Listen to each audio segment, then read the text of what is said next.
We have officially reached the season of giving, and this year, I wanted to do the world a bit of a favor and put a few more wrinkles on our smooth little baby boy brains. So today we're going to be suckling from the supple teat of science, taking a look at one of the greatest minds on the internet. This man's intelligence knows no bounds, and you are about to be introduced to concepts of scientific theory that might just blow you away. I would highly caution against watching this video. This video is not for the faint of heart. If you are not a daily consumer of Rick and Morty, I do not believe your IQ will be high enough to even handle the extreme levels of information that are about to be flying at you. So we've got this gentleman here. He goes by the name of Channel the G.I. Joe Show. He has covered a myriad of topics, but I wanted to introduce you the same way that I was introduced to this brainiac, and that is through his flat earth video, aptly titled, Will a Earth Round or Will He Flat?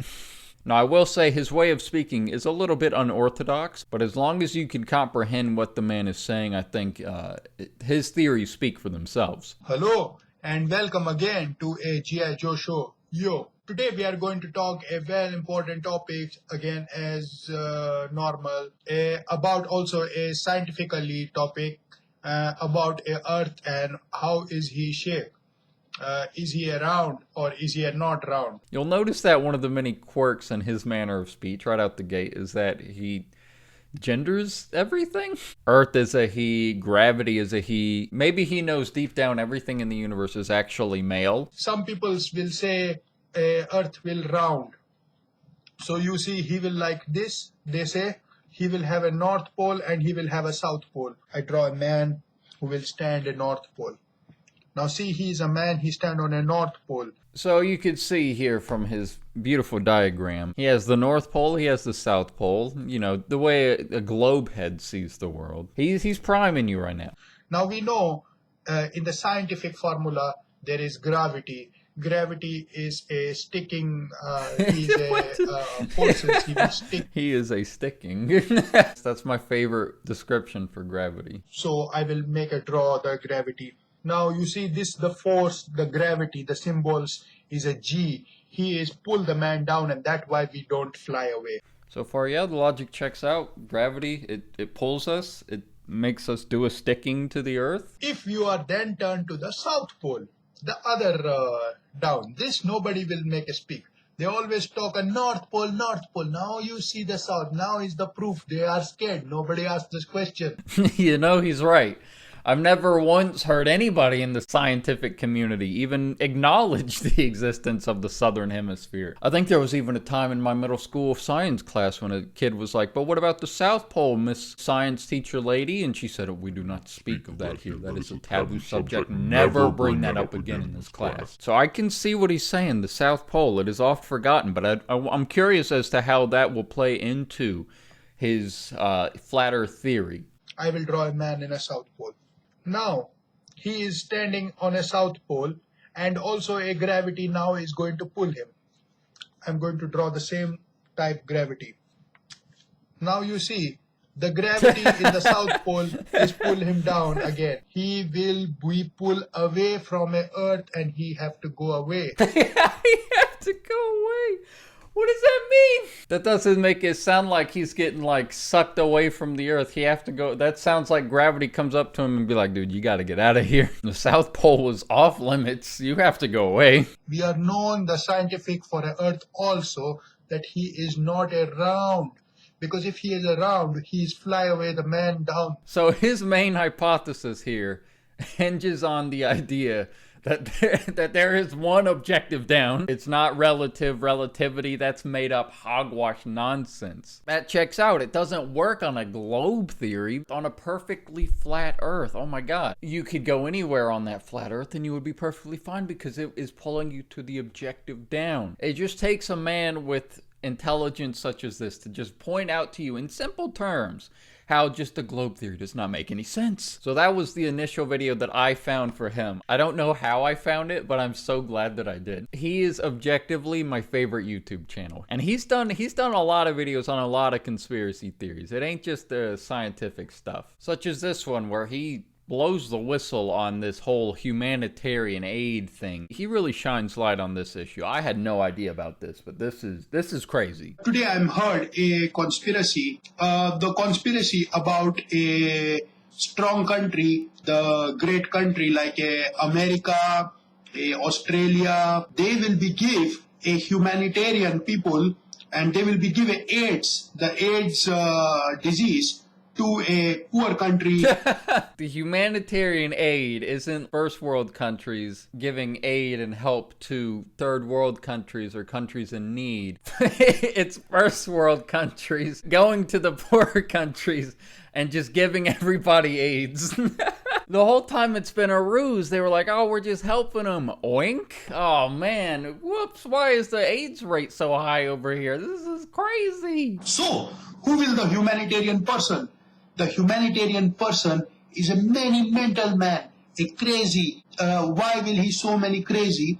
Because for a humanitarian person will eat a human being, like a vegetarian will be eat a vegetable. Oh my god, and they're eating people? This is terrible news. How is nobody stopping this? This is a human crisis. It makes sense though. Vegetarian eats vegetables, humanitarians eat humans. I can't believe I've been so simple-minded. Oh my god. But he also does videos on topics that are more strictly scientific, not really conspiratorial in any way, such as the video, Who Will a Dinosaurus?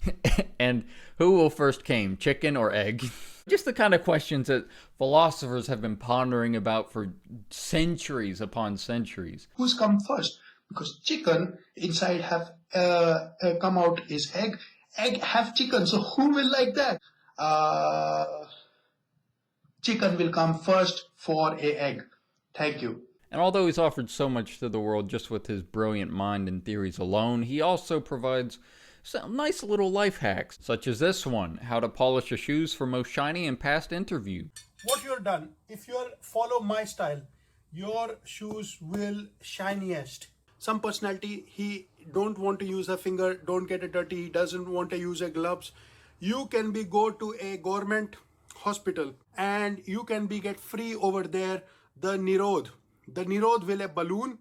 It will many useful for many things, but also for a polish. You will ask me how to use a balloon for a polish. I could see it. I could see it. Use the balloon, cover up your fingers so that you can rub on the shoe with your finger and not get it dirty. That makes sense. I could see that. That's a life pro tip. I like that. That's a condom. So you watch these videos sometimes and you hit moments where it's just like, this just seems too funny to be like just some accident, just some dingus out there being a goober. For a good effect, you must be fingering softer. Even though it will wet, I'm fingering.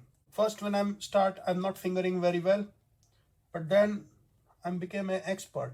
I've known this channel for years, and I've always had the sneaking suspicion that it's just some kind of galaxy brain jokester out here trolling the world, because this guy has had some attention from people. Like, there are some fairly large non-English speaking YouTubers that have covered him. So he's definitely gotten a lot of attention from some peeps that are, you know, roasting him and just admiring his genius, much in the same way I've been doing. But I was never really sure if he was faking it or if he was genuine, because one of the things is that in his videos, there's rarely any cuts. Like, he'll just kind of wax poetic for a few minutes. It's just so consistent. I was like, there's no way. He would slip, if he was faking it, he would slip up and accidentally say some sentence correctly.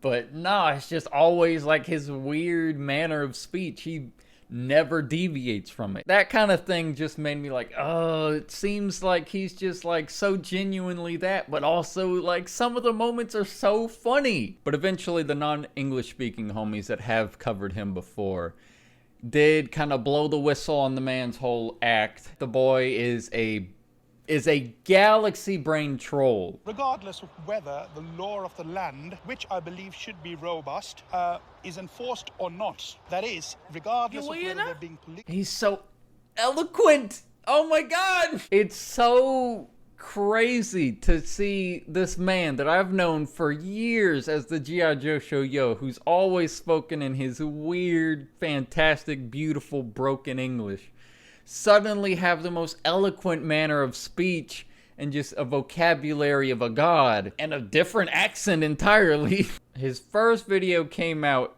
in February of 2013. He's been doing these videos for years, not breaking character on his channel, just consistently hitting us with classics. It's kind of heartbreaking because in a way I did want him to be a real person, but I also really love it because he's just such a goofster. He duped so many peeps. That's the perfect kind of trolling. Doesn't cause any harm to anybody, gets a few people upset, but not in a way that's like gonna actually cause any chaos or ruckus in the world. But I wanted to talk about it. I wanted to talk about this guy for years, and I only very recently discovered the truth that he is confirmed not the biggest dingus, but he is actually the wisest troll master. So I figured that was a good enough reason to jump into talking about him a little bit, take you on a ride of his channel. I'll leave the link to his channel in the description. Go watch this man. But I hope you enjoyed. This was a lot of fun. Y'all go out there and have a great day. I love you, mean it,